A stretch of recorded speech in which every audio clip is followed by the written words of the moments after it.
Great morning, everyone. It's going to be another absolutely wonderful day. If you're interested about what manifesting is and how you do it, then you've come to the right place. So let's jump in and explain what it's all about.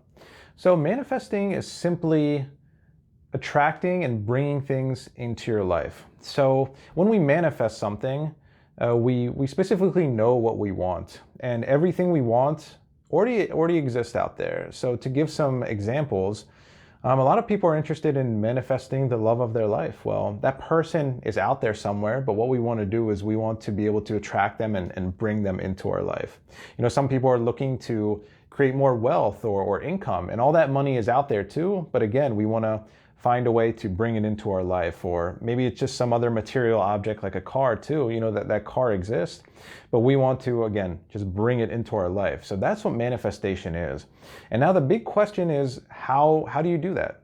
So how do we attract things into our life? And the one common theme in the two schools of thought of manifestation is you want to essentially feel good and turn your frequency or your vibration to whatever it is that you are trying to manifest. So that sounds kind of complicated, so let me explain it more simply. It's like when you're tuning a radio and you are trying to find that right station that plays the music you want to listen to, right? It could be pop music, rock music, whatever. So as you are tuning that radio, eventually you will find that radio station on a certain frequency. And once you are tuned into that frequency, you are then, feeling good and you have what you want. And how do we actually tune into that frequency in, our real life? Well, the easy, simple way is all you have to do is you have to feel good. So there's these two schools of thought on manifestation, and both of them kind of overlap on some of the key points, but I will explain both of them kind of briefly now, and then I will make later videos diving deep into them. And the first school of thought is just the law of attraction. And the law of attraction really just says that the things you think about and focus on kind of really come into your life.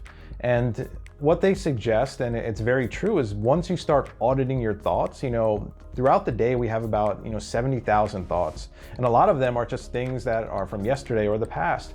And when you start auditing them, you start to notice, hey, I think about a lot of negative things, and all these negative things are shifting your frequency or your vibration away from what you want. So your job is very simple. Your job is to pay attention to these thoughts, realize when you have them to let them go and to not give them energy or time, and instead, put a happy or a new thought in there. And they also suggest that if you're having trouble doing this, there's a lot of things you can do to put you into a better state. For example, have a playlist of just happy music that makes you feel good. Because you know that feeling when you're driving and that car comes on the radio that you just love, and now you're just, your mood is entirely changed and you're singing along in the car, and it's awesome. And again, that's all you have to do is change kind of the way you feel. And you want to stay in that state, because the best things happen to us when we're feeling good versus when we're depressed and down. And again, that's all in our control. So that's the first school of thought. That's more of the law of attraction. The second school of thought is more about your creative imagination, and this is a lot of Neville Goddard's teachings, which are absolutely incredible. And what he also teaches is feeling good is important, but the main emphasis of his teachings are that you want to go to the end and live in that state of your desire or wish being fulfilled. So for example, imagine that you want to meet the love of your life, right? That's what you really desire, and that's what you're trying to attract into your life. What he suggests is that you should go to the end and already live in that state where you already have met the love of your life and they are with you already. And what I mean by that is the process goes like this. So you should get yourself into a calm, relaxed state. He recommends kind of right as you're falling asleep, when you're laying in bed at night, there's a certain feeling where you start to drift into sleep. And you can also get into this state by meditating, because when you meditate, you become much calmer. And that state of when you're either falling asleep or after you've meditated, they're very similar because you're now able to talk to your subconscious more directly. Because throughout the day, our conscious mind is kind of there blocking us from directly talking to the subconscious. And that's what that's all about. So once you get into this state, then you want to create a short scene of what it would be like with you already having your wish fulfilled.